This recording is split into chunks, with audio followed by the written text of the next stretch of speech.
애니메이션 은하영웅 전설에 등장하는 여러 세력들은 어떤 언어와 화폐를 사용할까요?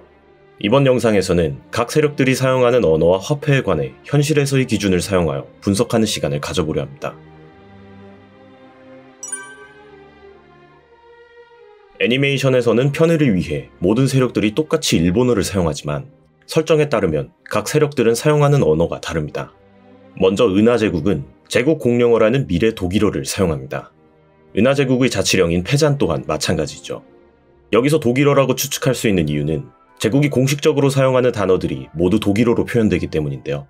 건배사를 외칠 때 사용하는 프로지트, 황제를 찬양할 때 외치는 구호인 지크 카이저 등 여러가지 상황에서 제국이 독일어를 공용어로 사용한다는 것을 추측할 수 있습니다. 반면 자유행성 동맹에서는 동맹 공용어라는 미래 영어를 사용합니다.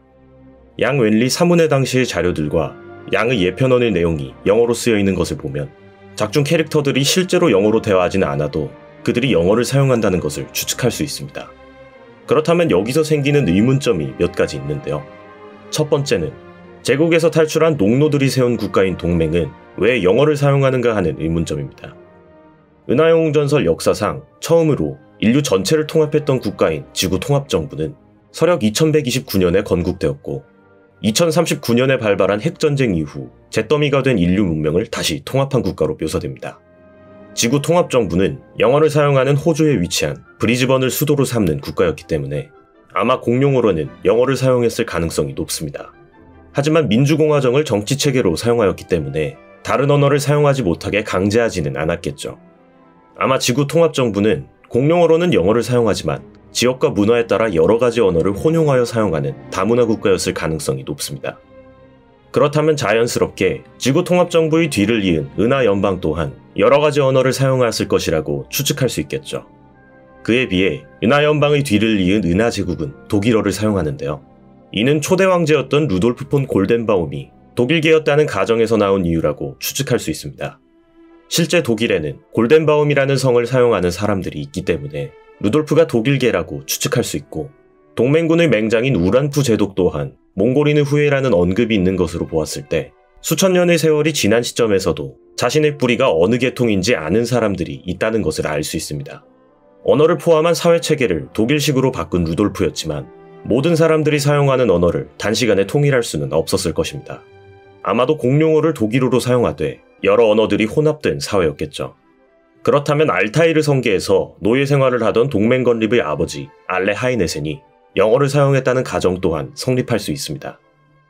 그렇게 시간이 지나 동맹이 건립되며 자연스럽게 영어를 공용어로 사용하였다고 추측할 수 있겠습니다. 두 번째로 생기는 의문점은 서로 다른 진영의 사람들이 어떻게 자연스럽게 의사소통을 할 수 있냐는 것입니다. 작품 내에서 동맹의 학교 교육과정엔 제국 공용어가 포함되어 있다는 사실을 알 수 있습니다.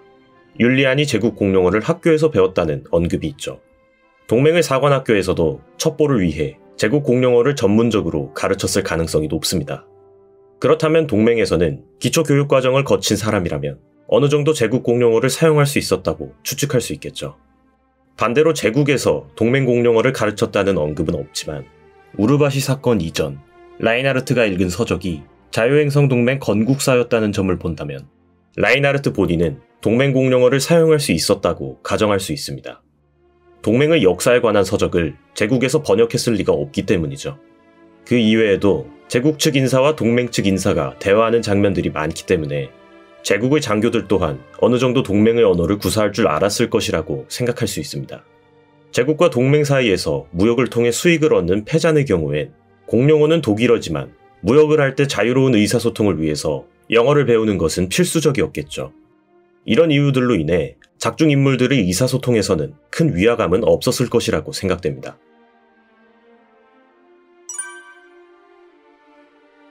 제국은 제국마르크라는 화폐 단위를 사용합니다. 이 또한 언어와 마찬가지로 은하연방에서 사용하던 크레디트 단위를 독일식으로 고쳐 만든 것이죠. 제국마르크의 실제 가치는 키르이아이스의 아버지의 연봉에서 추측해 볼 수 있습니다. 키르이아이스의 아버지는 사법성에 근무하는 하급 관리로서 4만 제국마르크 정도의 연봉을 받았다는 언급이 있습니다.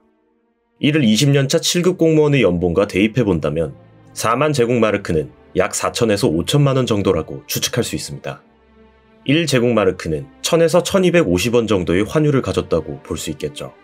이를 대입해보면 제국 원수의 종신연금인 250만 제국마르크는 하나 약 30억 원, 프리드리 4세가 즉위하기 전 융비로 지고 있던 54만 제국마르크의 부채는 하나 약 6억 7천만 원 정도이고, 카스트로프 동란 당시 카스트로프 가문에서 회수한 금액은 5천억 제국마르크, 하나 약 625조 원에 달합니다.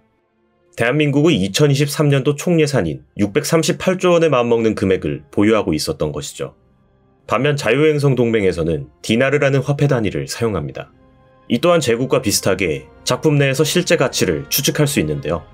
양이 대장 때 받은 연봉인 15만 디나르를 국군 대장의 연봉과 비교해 본다면 15만 디나르는 대략 1억 5천만 원의 가치가 있다는 것을 추측할 수 있습니다.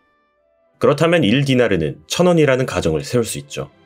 이 환율로 계산을 해보면 우주력 796년 기준 동맹의 정부 예산이 약 3.7조 디나르였기 때문에 동맹 정부의 총 예산은 약 3,700조 원 정도로 생각할 수 있습니다.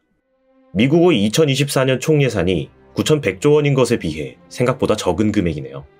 아스타트 회전에서 전사한 사람들의 유족연금이 연간 100억 디나르였고, 자유행성 동맹 측 사망자가 150만 명이었기 때문에 사망자 1인당 연금은 평균 670만 원 정도라고 생각할 수 있습니다. 군인 취급이 아쉬운 건 참 어디서나 마찬가지네요. 마지막으로 패잔은 제국의 자치령 소속이지만 패잔마르크라는 또 다른 화폐 단위를 사용합니다. 패잔마르크 또한 작품 내에서 그 가치를 확인할 수 있는데, 율리안이 패잔으로 떠나기 전 양은 율리안에게 5,000 패잔마르크가 들어있는 예금 카드를 줍니다. 5,000 패잔마르크가 당시 대장이었던 양의 연봉의 반 수준이라는 언급이 있기 때문에 5,000 패잔마르크는 약 7,500만 원 정도의 금액이라고 추측할 수 있습니다. 그렇다면 1 패잔마르크는 약 15,000원 정도의 환율이라고 계산할 수 있겠네요. 다만 여기서 이상한 점을 하나 찾을 수 있습니다. 작중 미터마이어가 패잔을 점령할 당시 혼란을 틈타 바가지를 씌우는 행위를 엄벌한다는 공언을 한 적이 있었죠. 덕분에 OVA 버전에서는 패잔 상인이 판매하던 옷을 120 패잔마르크에서 90 패잔마르크로 바꾸는 장면이 나옵니다. 하지만 리메이크 버전에서는 옷에 매겨져 있던 가격이 52,900 패잔마르크에서 22,900 패잔마르크로 바뀌죠. 앞서 말한 환율대로라면 OVA 버전에서는 옷의 가격이 135만 원이지만 리메이크 버전에서는 3억 4천만 원이라는 계산이 나오는데요. 이 부분은 아마도 OVA 버전과 리메이크 버전에서의 환율 설정이 차이가 있다고 볼 수 있을 것 같습니다.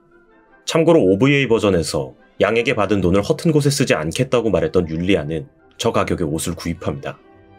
화폐와 관련된 모든 내용은 다른 요소들을 배제하고 간단하게 숫자로만 계산한 것이기 때문에 오류가 있더라도 재미로만 봐주시면 될 것 같습니다. 오늘의 영상은 여기까지입니다. 영상 좋아요와 채널 구독은 제게 큰 힘이 됩니다. 시청해주셔서 감사합니다.